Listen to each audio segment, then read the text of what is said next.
Hi, my name is Johnny. I'm Director Sales Tools here at Urma.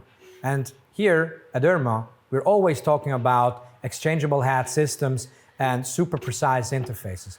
But what does it mean? I will show you to you today.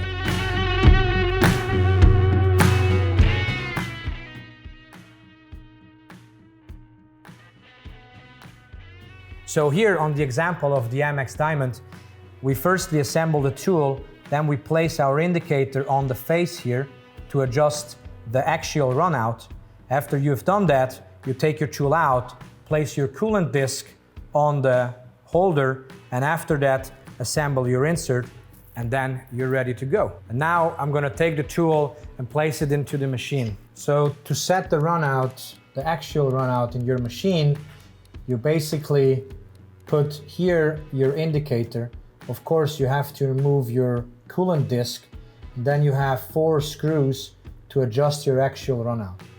And what you do is you go here to one screw, check for the screw that is shows a negative value in the indicator, zero it. You check the other side and make sure it is 0 as well. Then you move on to the next 2 screws, which are 90 degrees apart of the last that you adjusted. You do the whole game again. You go on the negative value and tied it to 0. And then you're all set. You recheck your runout. If everything is good. And that's it. I would highly recommend to only adjust 2 screws and not work on all 4 screws. If you overdo it, do just lose the same screw that you went too far. And this is it. So after you've done your runout, you place your tool in a holder and you assemble your coolant disc, which is secured by a couple screws.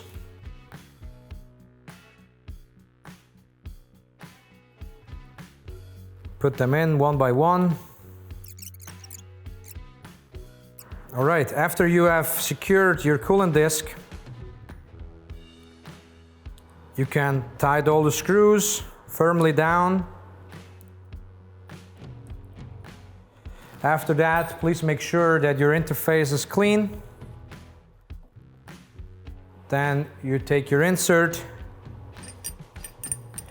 you place it on the holder. Take your screws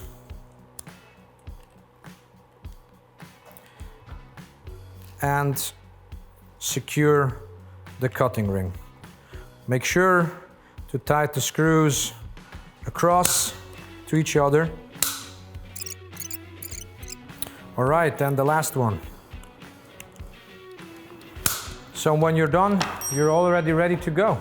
As you have seen, it only takes a couple moments. And how is it going over there? I'm still working on it. Well, this is why.